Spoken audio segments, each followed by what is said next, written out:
Как работать с канителью? Канитель давайте мы возьмем такую, да, Яркую. серебряную и начинаем ее отрезать. Берем на глаз тоже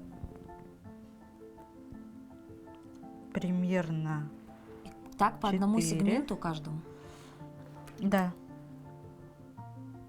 2, 3, 4. Там узорчики есть, и я примерно по ним считаю. Но сначала надо примерить. Лучше не вырезать сразу. Сначала примерка, потом только отрезать. Так вы можете испортить свой материал и потерять. И вы иголку вовнутрь канителя? Да, вовнутрь. Продеваем, вот да, видите? Туда, в серединку. Ага. И вот она у меня, да, подходит. А видите, если ее растянуть, то она обратно не сходится, уже все как пружинку растянули. Да, и все, вот да? эту твердую можно растягивать, а мягкие нельзя растягивать. Мягкие они такие. Очень нежные. Нежные, ага. Я между ними провожу не только один раз, ну, тоже для своей уверенности я второй раз прохожу ниткой. Некрасиво уже стало. То есть вы просунули иголочку в канитель и просто ее с одной стороны и с другой стороны продеваете. Ну Да. вот посмотрите, то есть между бусинами у нас появился такой тоненький серебряный Да, он украшает, он блестит. объем Да. придает еще. И вот между ними нить она скрывает. Я уже посчитала, там 4. Да, 4. И теперь уже считаю 1, 2, 3, 4, 5, 6, 7, 8 между бусинками. Мне 8 надо. 1, 2, 3, 4. Вот так. Таких вот 8 деталей. Да, надо. 8 деталей надо. 1, 2, 3, 4.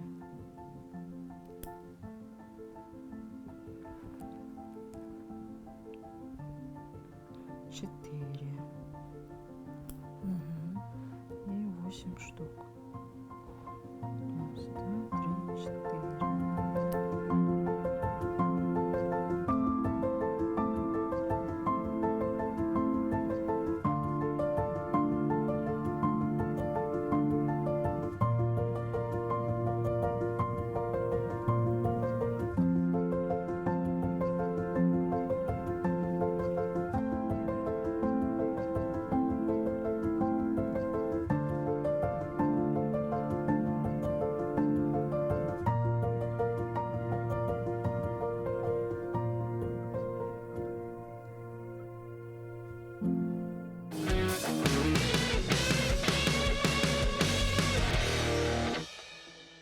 Вот мы закончили окантовку наших бусин канителью и сейчас отрезаем по краю нашего изделия. То есть лишний фетр убираем. Лишний фетр убираем. Сильно близко тоже не отрезайте, чтобы не отрезать нечаянно вот этот Канитель. Ну, где она крепится, да, да, ниточка? где она крепится. Красивая брошь получается очень, да? А ведь эту брошь потом можно использовать и как сережки. Смотрите, какой-нибудь сюда придумать застежку сюда. Захотела и сделала сережкой сегодня. Завтра хоп, я сделала ее брошью. Все, отрезали. И сейчас мы ее начинаем укреплять. Укрепление у нас идет, это есть же такие папки скоросшиватели, не скоросшиватели, а чуть плотные. Плотные, да? Вот Да. мы, наверное, все вот по этой оборотной стороне поймут, что это за папки, да? Ага. Вот такие. Вы оттуда взяли ее? Да, я на ощупь беру эти папки, потому что важно ее тонкость и ее вот плотность. Да. Когда я еще хотела показать вам пример, если вы окантовку вот такую не делаете, она становится мягкой и сзади она некрасиво смотрится.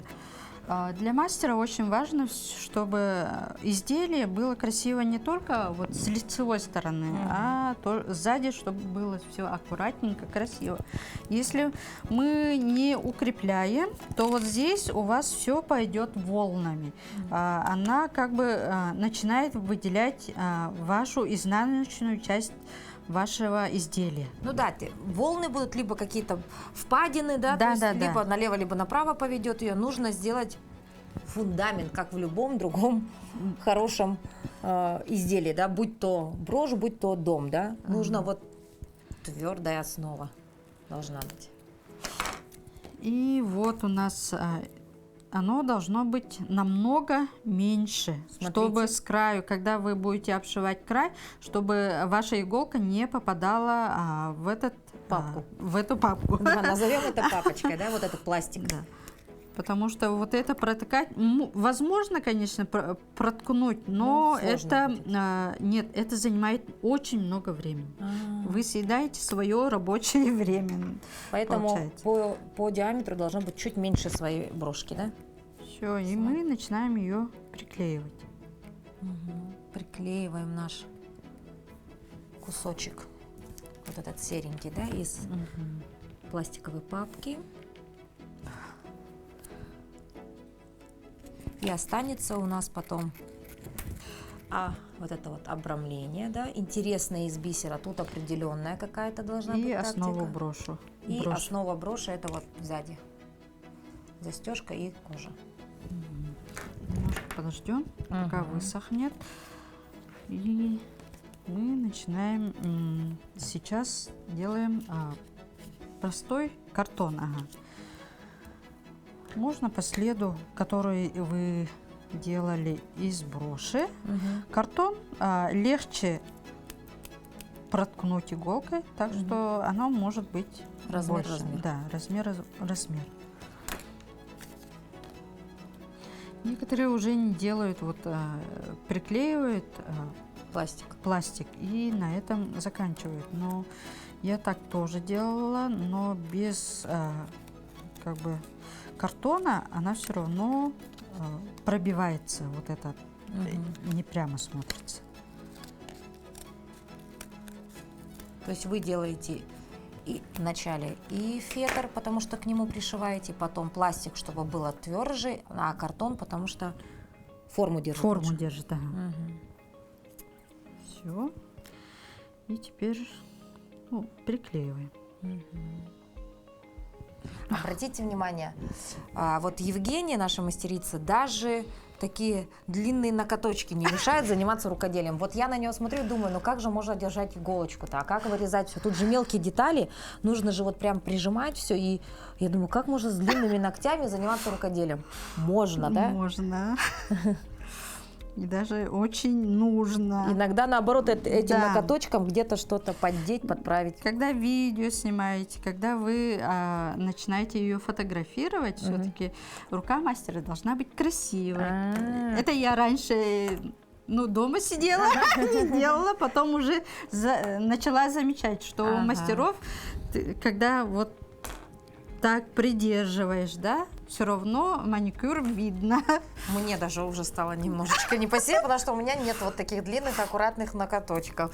Так, хорошо. Все, приклеили, и теперь картон. Картон. Ой, я чуть не пропустила. На картон мы уже основу закрепляем.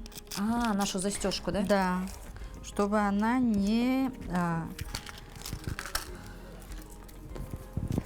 Застежку тоже по-разному закрепляют. И теперь важный момент считается основу. Я вначале очень много ошибалась при пришивании основы. Она, наоборот была закреплена, да, и вам уже неудобно закреплять с другой стороны. Вот поэтому, когда основу, застежку пришиваете, будьте очень аккуратны. Как сказала Евгения, вот размещение вот этой застежки на самой броши очень важно. Потому что, немножечко сместишь не по центру, да, немножечко не в том направлении, и звезда у вас уже будет, например, вот в этом положении. А иногда, может быть, если неправильно сделали, звезда будет вот в таком положении, да? Ну, то есть по-разному обращайте внимание на это. Вот, как говорит мастерица наша, рукодельница, у нее с этим были ошибки, да? Да, в начале. Ну, кто не ошибается, тот к хорошему итогу не приходит. Ошибки тоже важны. Итак, вы сейчас вот примерно рассматриваете, где должна быть по центру у вас застежка. Да.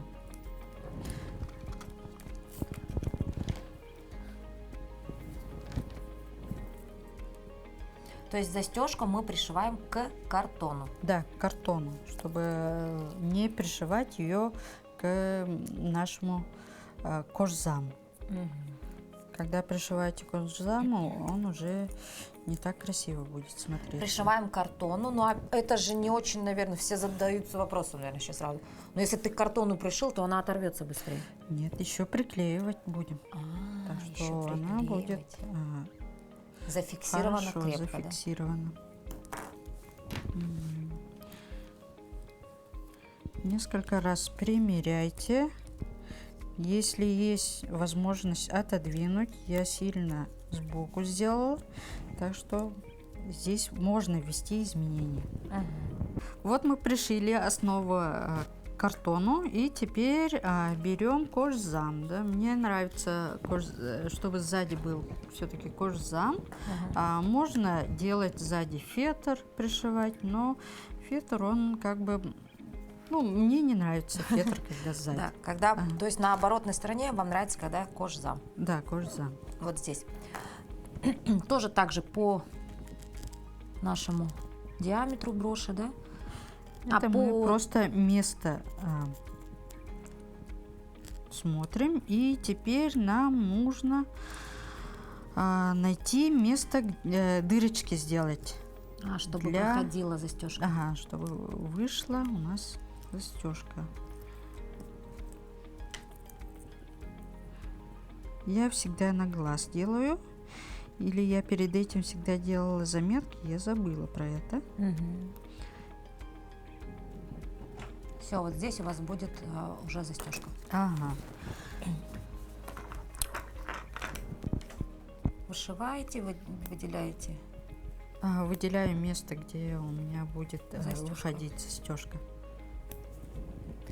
Смотрите, пока мы тут беседовали с Евгенией, расскажу немножко. Эта информация, наверное, будет полезна для тех, кто уже подкован в этом деле, так сказать, да? Обратите внимание, смотрите, вот на этом украшении, да, на красном, у него все детали соединены, ну вот вышивка, понятно, а между ними, вот видите, это все соединено сразу ниткой и бусинами, да? Правильно говорю, Евгения? Нитки и бусины. Ну, то есть все изделие закреплено вот так, видите? То есть здесь пришито все на ниточках. То есть все детали между собой соединены той нитью, да? Да. А вот в этом изделии, обратите внимание, в этом изделии у нее все детали соединены металлическими такими крепежами. Вот видите? Вот здесь. За счет этого изделие более такое пластичное, что ли, как сказать правильно. Оно вот все играет, шевелится, да. Ну и конечно, мне кажется, это на веки века, да. То есть вот эти металлические крепежи, они, конечно, между собой соединены крепко, да. Но это уже совершенно другая техника. Но Евгения говорит, что ей так понравилось больше, и ей это по душе, да. Но отсюда возникает вопрос, откуда берутся они. А вот эти металлические крепежи, ну вот если рассмотреть детальки, они все вшиваются в каждую деталь. Обратите внимание, видите? Вот он, этот крепеж, и он вшит внутри вот этой маленькой детальки. То есть представьте теперь, насколько эта работа кропотлива. Если каждый крепеж вшивать в деталь, потом эту деталь соединить между несколькими деталями, а потом собрать эти все уже такие блоки в одну большую композицию. Очень кропотливая работа. Тем временем у нас я уже дырочки сделала, и теперь уже вытаскиваю вот нашу сначала основу дырочки, броши. да?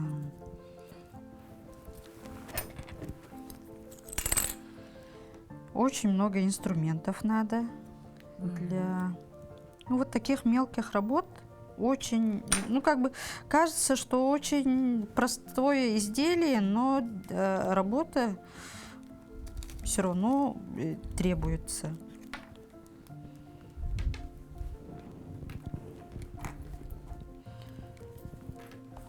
А я все по шкатулкам у Евгении, видите? Тут отдельный мир, столько вопросов здесь. А это что? А это что? А это для чего? Потому что здесь действительно много. Вот здесь разные виды пайеток. Что вы про них расскажете? Вот зеленые пайетки и золотые. Вот это итальянские пайетки. Матовые, да, такие Вот красивые. это китайские пайетки. Есть индийские пайетки и еще какие-то есть пайетки. Но если вот так сравнивать, то самое качественное это все-таки итальянские пайетки. Вот эти, да, матовые. Потом индийские и потом только китайские. Почему? Потому что китайские, у них свет слезает. Вроде бы красиво-красиво, берешь, начинаешь шить, и в середине работы смотришь, что у тебя уже слезает. Другой цвет был Да, в начале, да, потому что ты вот немножечко так, да, затискала, да, и, соответственно, пока ты доделаешь изделие, у тебя половина изделия будет уже другого цвета. Да. Да, лучше не рискуйте, берите сразу хорошие. Итак, тем временем у нас... Мы уже отрезаем и тоже будем закреплять. Когда в конце закрепления можете чуть выйти за рамки вашего рисунка, потому что у вас будет время отрезать все ненужное. Лучше взять Да, побольше. Тем временем я в шкатулках нашла еще одну интересную вещь. Вот такие камни. Сразу вопрос. Нет ни одной дырочки. Они что, будут держаться только на одном клею? На клею. Вот это уже кабошоны называются. Иногда бывает, что людям стразы не очень нравятся, да, им больше нравятся вот эти натуральные. Натуральные камни тоже вот такой формы продаются. И можно вместо страз сделать вот такие кабошончики. Их закрепляем мы не только на клею, но мы их обшиваем. Тогда вот она целый ряд. будет держаться и накрепко. Смотрите, то есть они крепятся, вот смотрите, целым рядом бисером. Вот ряд бисера обшивается. То есть не подумайте, что такое изделие будет непрочным. Вот этот весь ряд поверх вот такого будет натурального камня. Просто наклею, да. Все. Сколько тонкостей? Уже приклеила. Да, у вас готовы уже. И немножко подождем, пока она не будет бегать. Некоторые говорят, что клей момент, он быстро высыхает, да, и сильнее держится. Но мне настолько вот этот клей понравился со своим. Я сначала начала пользоваться вот это только для страз, чтобы из-за этого носика думала, то зачем мне тратить так много денег. Но цена у них почти одинаковая. Демократичная, я бы сказала, да. А что касаемо страз, вот смотрите, вот здесь пакетики у нас такие стразы. Вот это тоже вначале я покупала стразы. Это стразы у нас пластиковые. А надо брать? Стеклянные. Стеклянные, все просто. В этом плане совет. Некоторые мастера не только стекло, но и вот ювелирные камни сшивают. Но это дорого будет. Да, это очень. Вот поэтому никогда не думайте, что вроде бы изделия одинаковые, но они могут состоять из других материалов. Почему цена у них такая разная? Это зависит от мастера. Ценник, не то чтобы ценник мастера, а его работа мастера по часам считается. Например, если это очень такой уже опытный мастер, то у него час работы дороже. И, конечно, касается это материалов. Материалы, они бывают дорогие. Кто-то вот может, да, мы сегодня в течение мастер-класса же говорили о том, что есть китайские, есть другие, да, материалы. Соответственно, если вы берете изделия из китайского материала, оно будет стоить дешевле. Да. А если вы берете вот чешский бисер, берете пайетки, Японский, да. японский бисер, берете пайетки хорошие, то, конечно, цена изделия возрастает в разы. Но это уже на ваше усмотрение. Итак, Все, наши Смотрите. изделия почти, и у нас осталась только окантовка. Окантовку мы будем делать из пайетки. Вот такая маленькая пуговица, брошь получается. Пайетки это у меня тоже итальянские. и теперь я понимаю, посмотрите, если у нас вот столько пайеток здесь, а когда у тебя все платье в пайетках.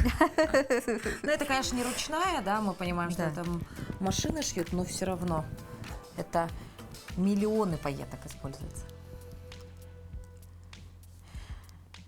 Даже у мастеров отличаются даже вот моменты закрепления. Кому-то нравятся такие закрепления, да.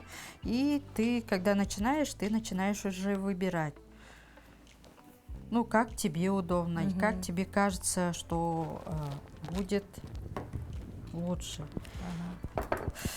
У мастера всегда должна быть вот такая посудка маленькая, да, куда можно вливать, и отсюда удобнее брать, чем из коробочек. Так, по сколько крупинок? Одну берем и вначале закрепляем. Все, закрепили первую пайетку. Это все закрепление идет по одной пайеточке. Немножко отходим. У вас дальность от первого стежка должно быть, ну, немножко подальше. И лучше вот такие стежки делать ровные, чтобы не было вот таких зазоров.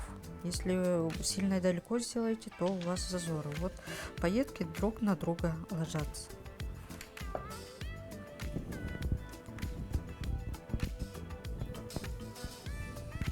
И получается, одного ряда будет достаточно. Да, одного ряда. Самое будет главное, достаточно. чтобы они ложились друг на друга, да? Первый раз, когда делаете, вам все равно инструменты нужны. Даже когда насквозь вот этой картона бывает тяжело проткнуть, и может попасться пластик от чего у нас было? Папки. И тогда вам нужен будет такой инструмент, чтобы помочь проткнуть.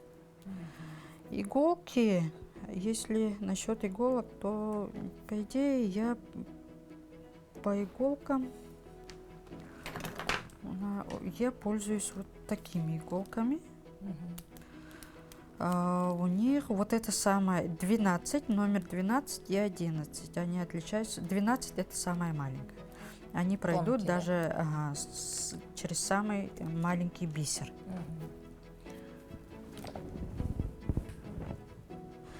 Иголок нужно очень много, потому что во время работы иголки ломаются. Вот, когда вот вы протыкаете, они могут сломаться. И поэтому для замены иголок нужно очень много. Иголки тоже у мастеров бывают разные. Некоторые мастера любят короткие, а я люблю, ну, чуть подлиннее, мне так удобнее. Давайте набираем пайеточку, от стежка немножко отходим, так как у меня там картон, очень тяжело проводить. Протыкаем, отошли от стежка и протыкаем насквозь нашего изделия, выводим. И теперь мы ее еще раз заводим, только снизу. Тогда у вас получаются вот такие. Если сверху получится, то у вас неправильно. То есть, будет получается, ложиться. первый раз, когда мы ее пришили, она убегает на другую сторону, да, наша брошь? Да. И чтобы вернуть ее в свой ряд, ее нужно еще раз продеть и прошить сюда, да? Да.